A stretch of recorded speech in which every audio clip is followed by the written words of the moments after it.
छात्रों नमस्ते। लोकमान्य तिलक महाविद्यालय वडवनी द्वारा आयोजित महाविद्यालय के सम्माननीय प्राचार्य डॉक्टर किशन पवार जी के निर्देशन में इस ऑनलाइन तासिका में मैं यहाँ पर प्रस्तुत हूँ। ऐतिहासिक नाटक की रचना, ऐतिहासिक उपन्यास नाटक की रचना करते समय लेखक को किस प्रकार की अत्यधिक सतर्कता बरतनी चाहिए, इसके संदर्भ में कुछ बातें मैं यहाँ पर रखने जा रहा हूँ।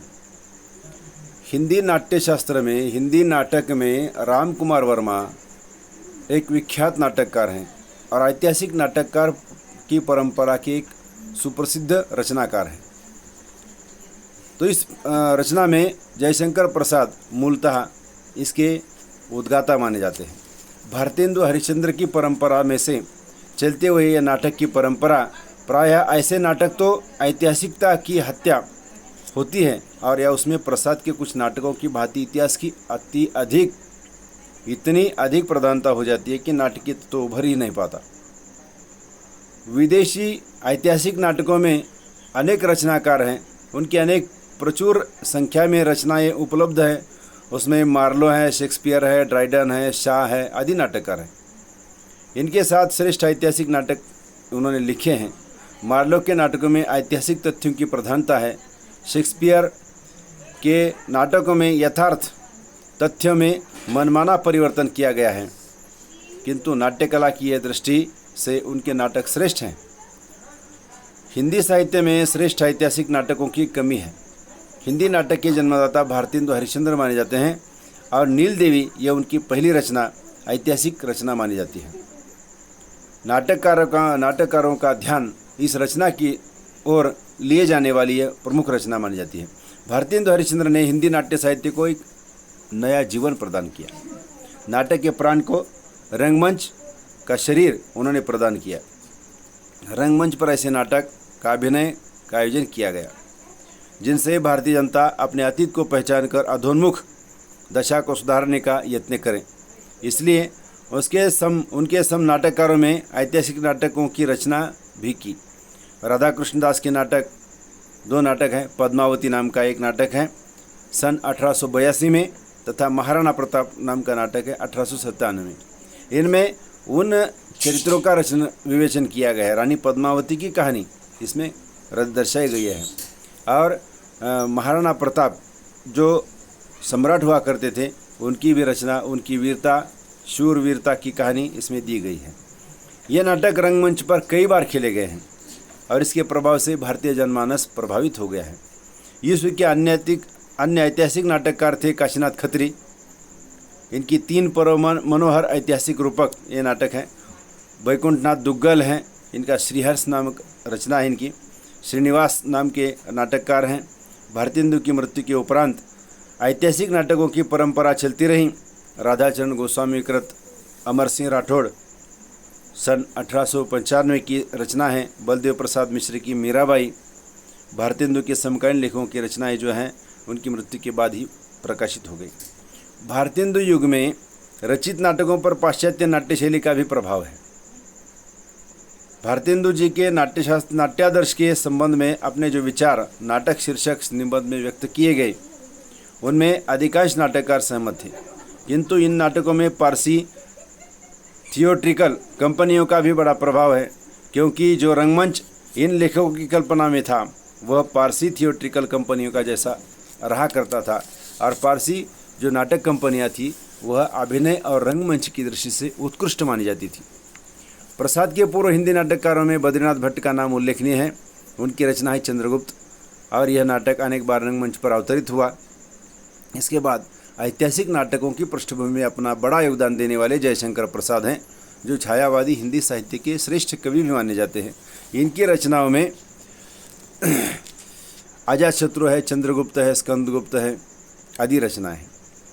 तो इन्होंने जो ऐतिहासिक नाटक का एक गौरवमय स्वर्णिम पृष्ठ बनाया वह इंद्रधनुषी 7 रंगों से बना हुआ ऐसा लग रहा था। ऐतिहासिक तथ्य प्रसाद जी के नाटकों में दिखाई देते हैं। नवीन अनुसंधान जो प्रामाणिक सिद्ध न हो सके, ऐसे अनुसंधान कुछ आधार पर कथा वस्तु में उन्होंने चमत्कार लाया।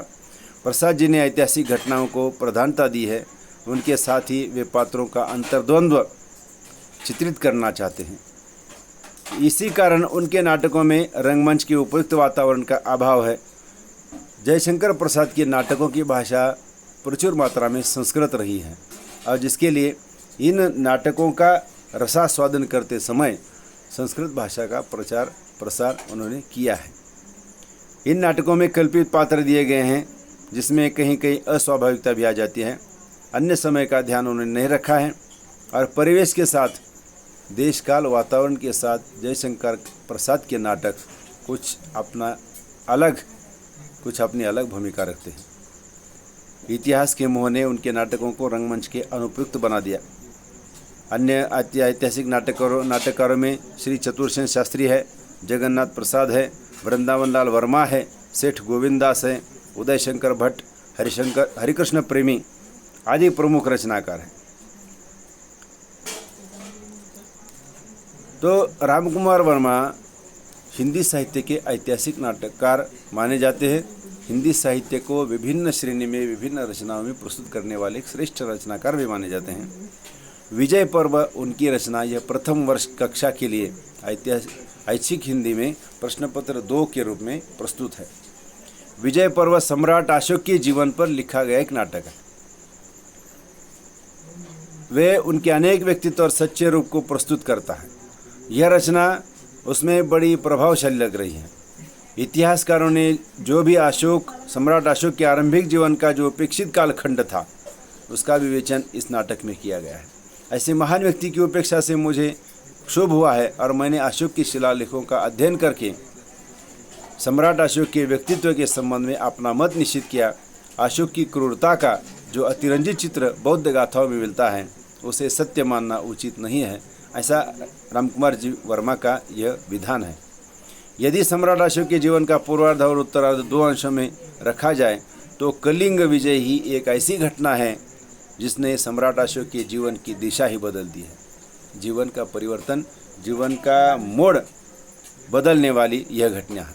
यही घटना इस नाटक की प्रमुख घटना मानी जाती है, कलिंग विजय, और जिसके द्वारा कार्य की अवस्था चरम सीमा पर, जिसे क्लाइमैक्स कहा जाता है, इस पर पहुंचकर निगति की ओर जाती है, एग्जिट की ओर। प्रस्तुत नाटक में 3 अंक माने गए हैं। विजय पर्व में इन तीनों अंकों में एक एक प्रमुख बिंदु है जिसे केंद्र बनाकर ही वस्तु परिधि के चारों ओर घूमती है। इसकी कथा वस्तु इन चरम 3 स्थानों पर ही, 3 बिंदुओं पर ही घूमती रहती है। इसमें प्रथम अंक में ईस्वीसन पूर्व 273 की घटना है कि जब सोन नदी के तट पर सम्राट अशोक को मगध का सम्राट होने का वरदान मिला था। इस अंक में कथानक का परिचय प्राप्त हो जाता है। प्रमुख पात्र अशोक और सुगाम हमारे सम्मुख आ जाते हैं। सम्राट अशोक का उदात्त चरित्र दर्शकों की सद्भावना प्राप्त कर लेता है। वैसे तो यह अंक अपने में पूर्ण है और एकांकी के रूप में अभिनीत किया जा सकता है, किंतु इसमें आगे की कथा का संकेत है। सुगाम और सुसीम अपनी पराजय को स्वीकार करते हुए और फिर मिलने की बात कहकर चले जाते हैं। यह प्रथम अंक की एक संक्षिप्त कथा वस्तु है। प्रथम अंक के उपरांत दर्शक सोच लेते हैं कि अब क्या होगा। क्या सुसीम और सुगाम शांत हो जाएंगे? क्या वे अपनी पराजय को इतनी सरलता से स्वीकार कर लेंगे अथवा किसी नए षड्यंत्र की सृष्टि करेंगे, उसका निर्माण करेंगे? क्या प्रतिशोध की भावना उनके हृदय में बैठकर वह फिर से सम्राट अशोक के सामने शत्रु रूप में आ जाएंगे? इस प्रकार के सोच विचार इस रचना में दिए जाते हैं। उनकी इसी उत्सुकता के बीच में अगले अंक की घटना सामने आ जाती है। यह उस विजय पर्व नाटक का दूसरा अंक है।